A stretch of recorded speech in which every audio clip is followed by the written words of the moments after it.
No tempo do irmão Branham, quando estava na rodovia antes do acidente, ele estava falando lá com a sua esposa sobre que alguém próximo a ele o trairia. E ele falava com ela que iria expor os nomes e que iria pregar sobre o rastro da serpente, de todas essas coisas. E isso não aconteceu. Se tivesse acontecido isso nesse tempo, naquele tempo, vejam, lá, então se iria estar realizando essa separação, essa segregação. Portanto, não podia ser naquele tempo, porque não estava aí sendo operado pelo Espírito Santo. Os ministérios que pertenciam, que correspondiam, que era o ministério de Elias na sua quinta manifestação, o ministério de Moisés na sua segunda manifestação e o ministério de Jesus.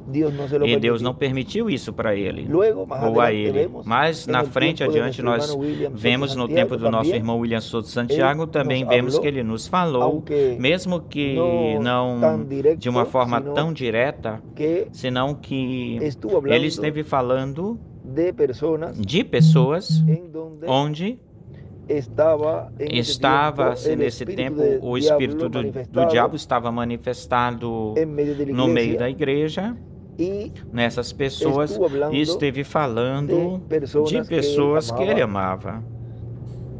E que isso foi aí pela década de 70 e pouco, 74, por aí até 78.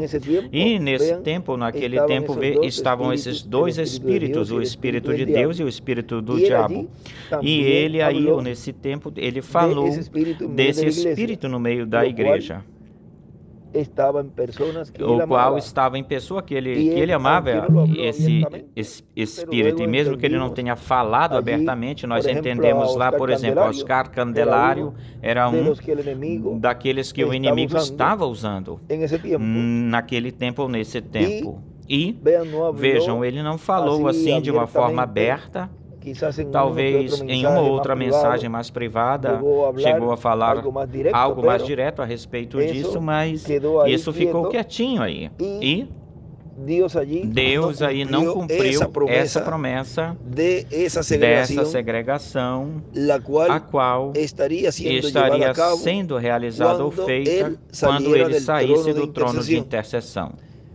E por quanto ainda faltava a era da pedra angular para que se realizasse ou fizesse o recolhimento e o chamado para que essas pessoas que foram chamadas depois fossem colocadas aí, na era da pedra angular, através ou pela segregação depois, no final do tempo, no fim do tempo, viria a acontecer essa separação. Ou seja, que quando ele fez o recolhimento, aí entrou de tudo, entrou aí. E depois, então, aparecem no fim do século, aparecem esses anjos ceifadores ou cegadores para realizar essa obra, essa segregação. E aí volta-se novamente o ciclo a ser repetido, a se repetir. Volta-se a estar nessa mesma etapa, onde o espírito do anticristo está no meio da igreja e volta esse sentir ou esse sentimento no meio do instrumento que Deus está usando. E para mim é doloroso e de muita tristeza, me enche de muita tristeza o saber de conhecer as pessoas que estão contra o cumprimento da vinda do Senhor, o cumprimento do sétimo selo desse anjo que era diferente dos outros anjos.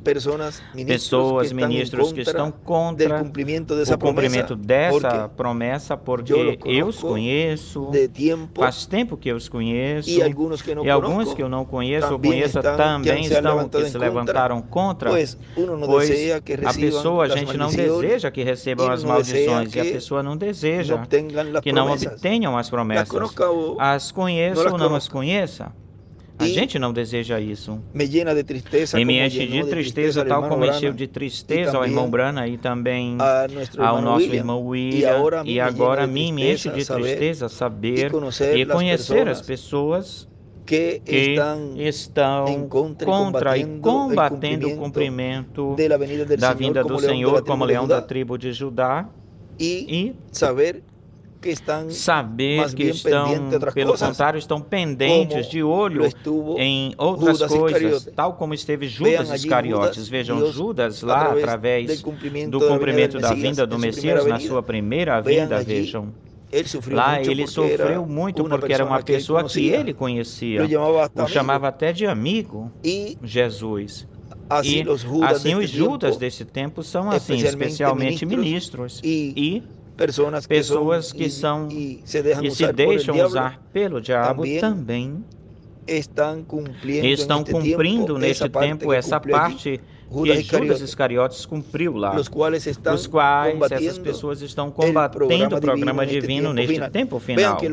Vejam que aqueles que combateram lá o programa divino foram aqueles que estiveram contra Jesus, do cumprimento da vinda do Messias. E neste tempo as pessoas, a gente os pode identificar claramente. Aqueles que estão contra um homem, vejam, da manifestação de Deus, da manifestação do leão da tribo de Judá, da manifestação desse anjo que era diferente dos outros anjos, cumprindo na grande carpa, a catedral, cumprindo as promessas e profecias que foram faladas. Todos aqueles que estão contra esse instrumento, aí são catalogados ou classificados como Judas deste tempo.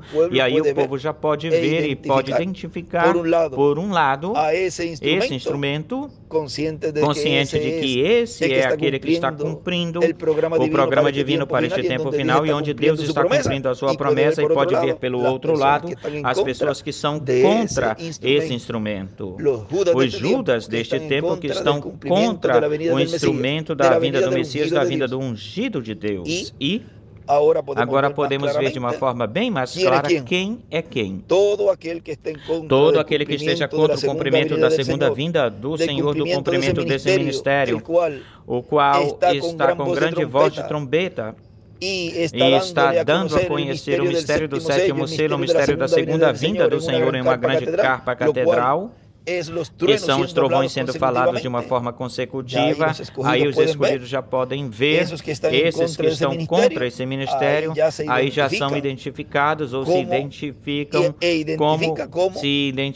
como os Judas deste tempo. Todo aquele que esteja contra esse cumprimento são e serão catalogados ou classificados como os Judas deste tempo. E agora se pode ver de uma forma bem mais clara esse espírito do Judas no meio do povo, e isso antes não se tinha visto ou se viu. Tal como no tempo de Jesus, esteve um tempo no ministério de Jesus, e depois os discípulos já, quando antes perguntavam quem era, serei eu. E agora podiam ver então depois quem era, e já não se perguntavam quem podia ser. Agora diziam, olha, era Judas. Pois aqui também acontece a mesma coisa. Podiam dizer, olha só, quem será aquele ou aqueles, porque esse Judas representa muitos neste tempo. Quem serão aqueles que agora venderão a palavra? Quem serão? E agora já podemos identificá-los, porque estamos no tempo dessa segregação, já estamos no tempo de identificar quem é quem, porque a terceira etapa é para a noiva, é para as fátuas e é para os perdidos. Por isso a terceira etapa identifica os grupos. Estará identificando já também depois os 144 mil. De modo que estamos em um tempo onde cada pessoa está se colocando no grupo ao qual pertence, e aí é que saem os Ananias e Safira, aparecem, e já com as ações que fazem as suas ações, já automaticamente são identificados como os Ananias e Safira.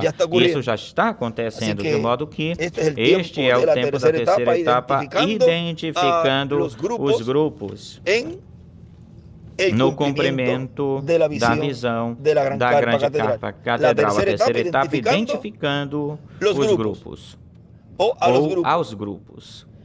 Hoje, terça-feira, 14 de novembro deste ano de 2023, estas palavras para toda a igreja noiva, para que continue se preparando para vossa transformação, e assim possam identificar os Ananias e Safira, os Judas, e possam identificar os escolhidos, e também poderão identificar os 144 mil. Que Deus os abençoe, Deus os guarde a todos.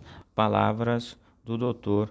José Benjamin Pérez Matos.